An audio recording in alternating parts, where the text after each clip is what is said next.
Chosen one, stop. Not slowly, not casually. Stop right now. Do not scroll. Do not multitask. Do not let your mind drift somewhere else. Take one breath. Hold it. Now release it. Did you notice what just happened? The air around you feels heavier. The noise inside your head softened. Something in your chest shifted without asking your permission. That is not imagination. That is not emotion playing tricks on you. That is a spiritual pause. This moment is not ordinary.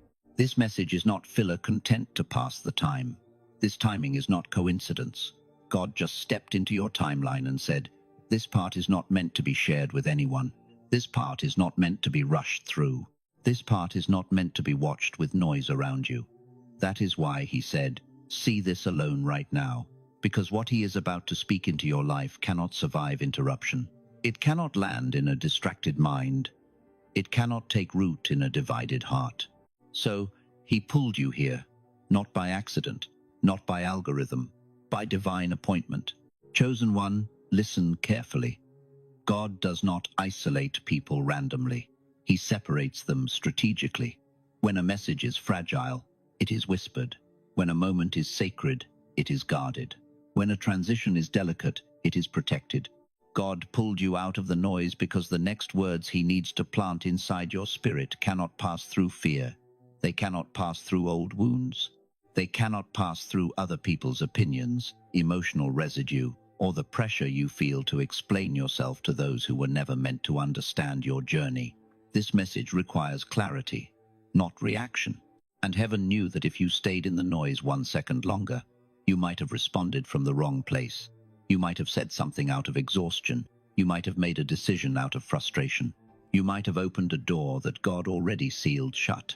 So he removed you, not to punish you, not to abandon you, but to preserve what he has been building inside you when nobody was watching. Think about this. Abraham was told to leave everything familiar, his country, his family, his father's house, before God revealed the promise. Joseph was thrown into a pit, sold into slavery, and locked in a prison cell, not because God forgot him, but because God was positioning him for a throne that required isolation first. Moses spent 40 years in a desert, away from the palace, away from power, away from everything he once knew, and it was in that silence that God finally spoke through a burning bush. Paul, after encountering Christ, did not rush to the crowds. He disappeared into Arabia for 3 years. 3 years of silence. 3 years of being shaped in secret. And when he finally emerged, he carried a message that would reshape the entire world. Do you see the pattern? Every person God chose for something extraordinary was first pulled away from everything ordinary. The isolation was never the punishment. The isolation was the preparation. And right now, the same thing is happening to you. You have been feeling it. That quiet but unmistakable pull away from places that once felt like home. That slow disconnection from people who once felt like family. That strange season where everything around you shifted but nobody could explain why. You did not drift. You were drawn. Drawn by the hand of a God who saw what was coming next and knew you could not carry it if you were still entangled in what came before. The delay you have been experiencing was never denial. It was protection. The loneliness you have been sitting in was never abandonment. It was incubation. God has been writing the next chapter of your life in a language that only silence can teach you to read. And he needs you alone right now, not because you are unwanted, but because what is being formed inside you is too sacred to be exposed to the wrong environment too soon. Someone has been testing your spirit lately, not accidentally, not unknowingly. They have been pushing subtle buttons, reopening old conversations, mentioning things they know affect you, inviting reactions instead of understanding. They have been poking at wounds they assumed still bleed. They have been referencing the version of you that no longer exists, hoping you would slip back into old patterns just so they could feel comfortable again. And you felt it. Every single time. You felt the pressure building behind your eyes. You felt the heat rising in your chest. You felt that familiar pull to defend yourself, to explain yourself, to prove that what they are saying about you is not true. But something held you back. Something whispered, "Not yet. Not here. Not with them." That was not your own restraint. That was heaven intervening. God stepped between you and that moment and said, "Enough." Not because you are weak, not because you cannot handle confrontation, but because what you are becoming right now is fragile. Not fragile in strength, fragile in formation. Like wet clay on a wheel, one wrong touch and the shape collapses. One careless reaction and months of quiet obedience get undone in a single sentence. You see, the enemy does not attack randomly. He attacks during transition. He studies your patterns. He knows which words trigger you. He knows which memories still carry weight. He knows exactly which person to send into your space with exactly the right tone to pull you out of alignment. And he has been doing it deliberately because he can feel something shifting in the spirit realm. He can sense that you are close to a breakthrough he cannot afford to let you reach, close to a level of peace that would make you untouchable, close to a clarity that would expose every trap he has been setting in the dark.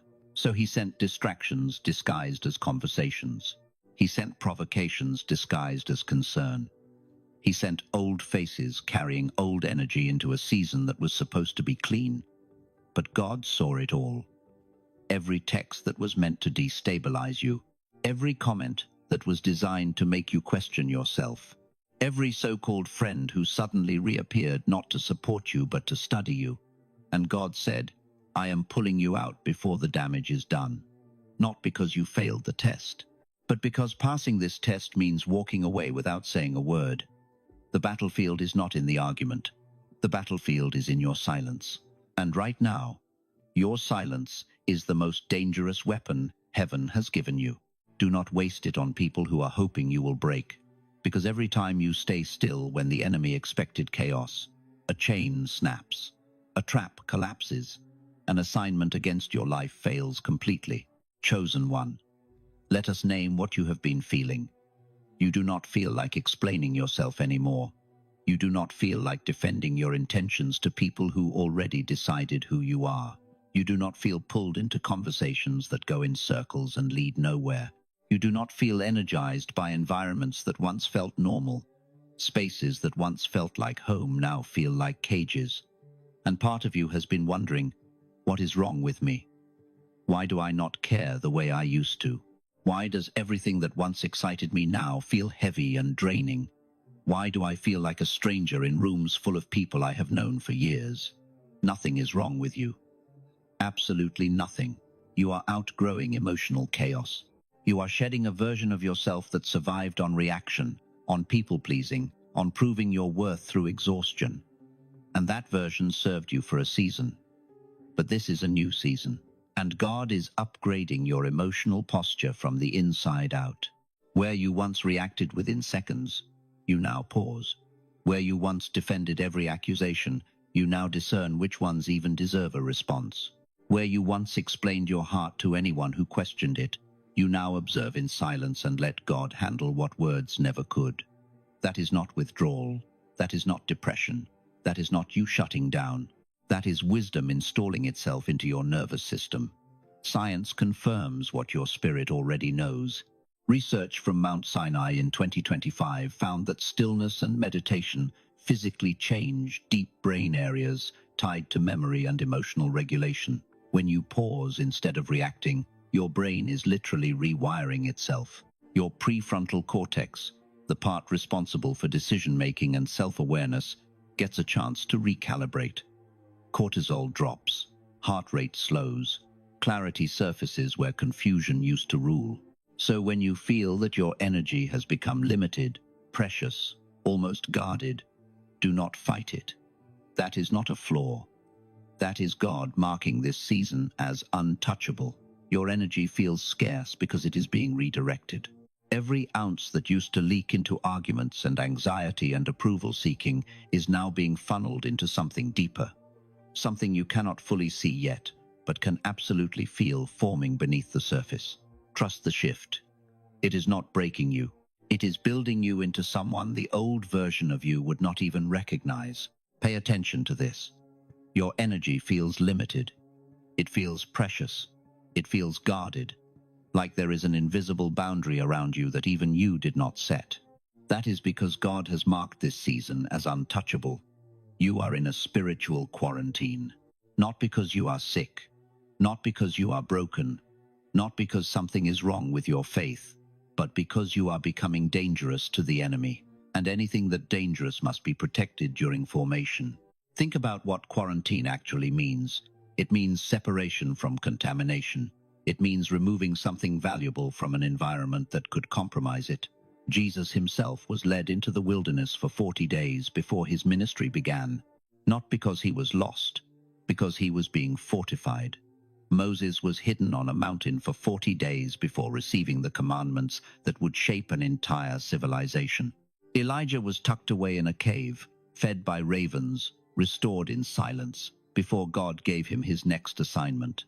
Paul vanished into Arabia for 3 years after his encounter with Christ. 3 years of no platform, no audience, no recognition, just silence and shaping. Every single one of them was quarantined before they were commissioned, and every single one of them probably wondered during that silence whether God had forgotten them. He had not. He was finishing what he started, and that is exactly where you are right now. You feel like life has paused.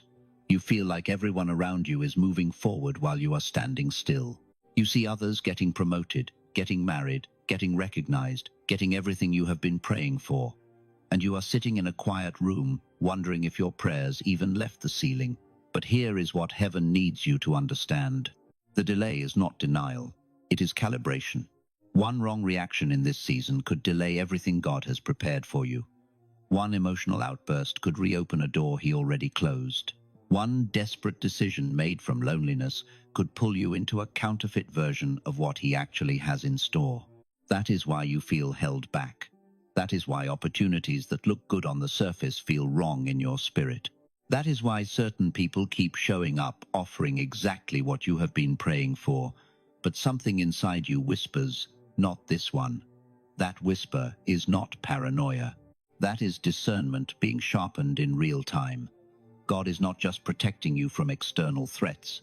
He is protecting you from premature decisions that would cost you the fullness of what is coming. The quarantine feels lonely. It feels endless. It feels like punishment when everyone else seems free. But freedom without formation is dangerous. A platform without preparation collapses.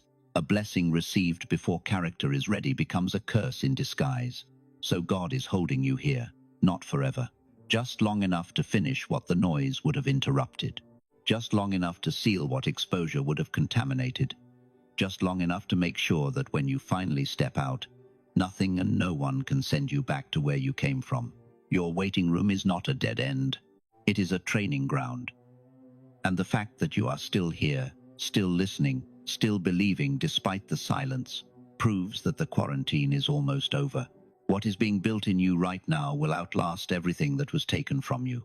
Let us speak truth about something you have noticed but have been afraid to name. Some people are uneasy around you now, not because you did something wrong, not because you offended them, not because you changed in a way that harmed anyone. They are uneasy because you stopped being predictable. You stopped reacting on command. You stopped feeding their need for drama with your emotional energy, and that terrifies them. Your peace unsettles their chaos. Your silence exposes their noise. Your boundaries confront their access to a version of you that no longer exists. They try to bring up the old you. They reference who you used to be. They poke at wounds that no longer bleed, hoping for a familiar response. They mention old mistakes, old seasons, old failures, not to help you heal, but to pull you back into a place where they still had influence over your emotions. Why? Because they are hoping you will react so they can feel familiar again.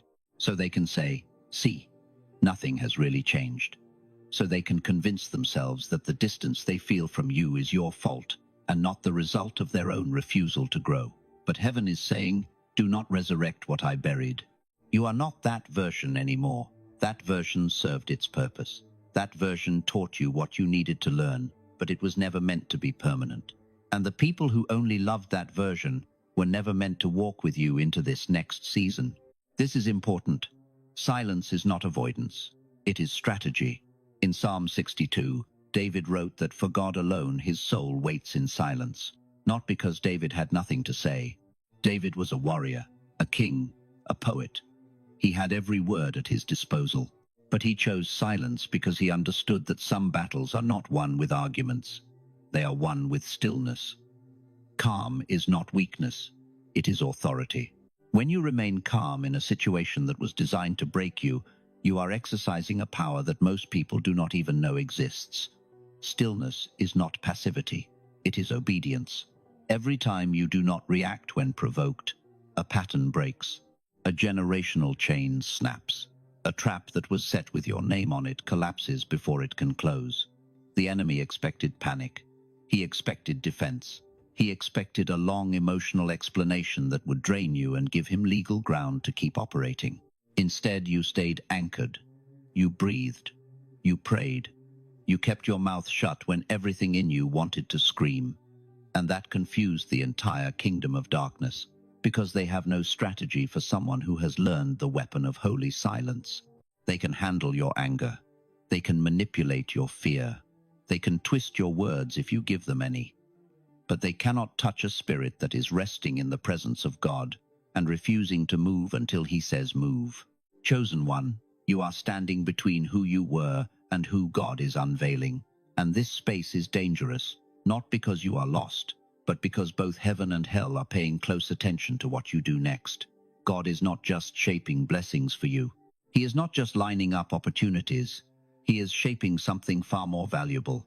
He is shaping discernment, the ability to feel what is off before anyone confirms it, the ability to sense a trap before it reveals itself, the ability to walk away from something that looks perfect on the outside because your spirit knows it is hollow on the inside, the ability to trust silence over noise when the whole world is screaming at you to make a move. Hebrews 5 verse 14 says that solid food is for the mature, for those who by constant use have trained themselves to distinguish good from evil. That word, trained, is important. It means discernment is not a gift that falls from the sky fully formed.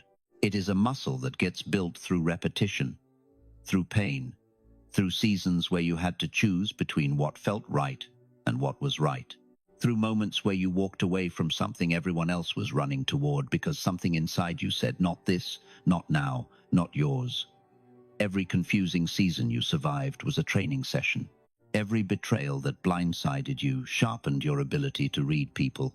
Every door that closed in your face when you were sure it was from God taught you the difference between desire and divine direction.